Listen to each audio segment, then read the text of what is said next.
हरिओम। आत्मी भक्तजनों, सप्रेम जय श्री हरि।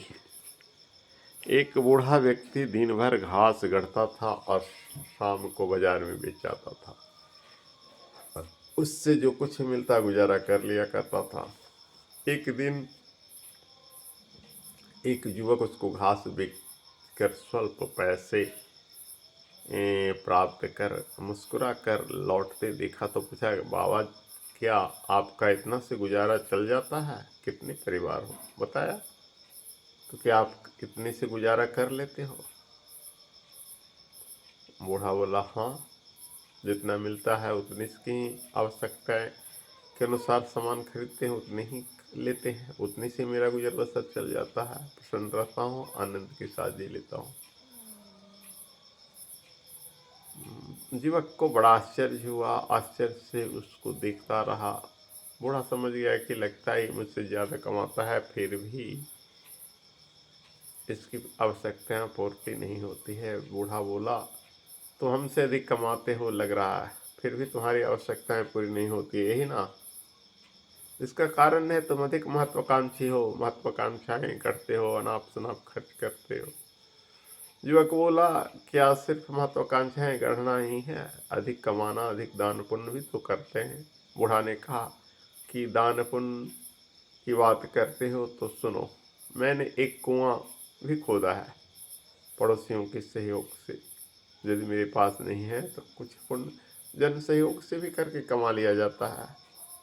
लेकिन ऐसा नहीं है कि सिर्फ अपने पास से ही रहकर कुछ सहयोग किया जा सकता है। यदि अपने पास न हो तो जन सहयोग से भी पुण्य का कार्य हो सकता है।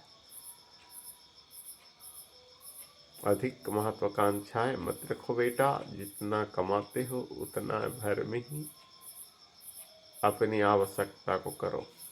युवक चला गया। बूढ़े की बात को रात भर सोचते रहा। बोला कि मैं इतना कमाता हूँ, इसके बाद भी संतुष्ट नहीं रहता हूँ। कहीं न कहीं तो मेरी कुछ कमी है।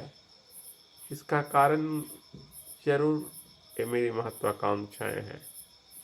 असीम महत्वाकांक्षाएं गढ़ने वाला व्यक्ति हमेशा दुखी भी रहता है और उपहास पात्र भी बनता है। इसलिए महत्वाकांक्षाएं योग्यता और परिस्थितियों को ध्यान में रखकर ही गठन करना चाहिए और हमेशा से व्यय उतना ही करना चाहिए जितना आपकी आय हो। आय से भी अधिक व्यय करने पर ऋण भार से दब जाएंगे, समाज में उपेक्षित भी होंगे। और जो व्यक्ति अपनी आय के अनुरूप व्यय करते हैं, अपनी आवश्यकताएं को सीमित रखते हैं, उसी के अनुसार अपने जीवन को ढालते हैं, गुजर बसर करते हैं, वो सदा प्रसन्न चित्त रहते हैं, आनंद के साथ रहते हैं। लेकिन जिनकी महत्वाकांक्षाएं अधिक कुछ पाने की होती है, अनाप शनाप की कल्पनाएं में लगे हुए रहते हैं और अपनी आय के विपरीत व्यय करते हैं, ऐसे व्यक्ति को हमेशा जीवन में कठिनाइयों की सामना करना पड़ता है और कभी कभी तो वो उपहास के पात्र भी बनते हैं। और साथ ही साथ आज का जो बीमारी है, बीपी, डिप्रेशन इत्यादि के शिकार होकर जीवन में रुग्ण हो जाते हैं। इसलिए रुग्णता को अगर मिटाना है, आरोग्य और आनंद के जीवन को प्राप्त करना चाहते हो तो ध्यान रखो इस घसियारे की तरह, उसी तरह सानंद जीवन जियो और अपनी जो कुछ भी तुम्हारी आय है उसी के अनुकूल व्यय भी करो। हरिओम तत्सत और जय श्री हरि।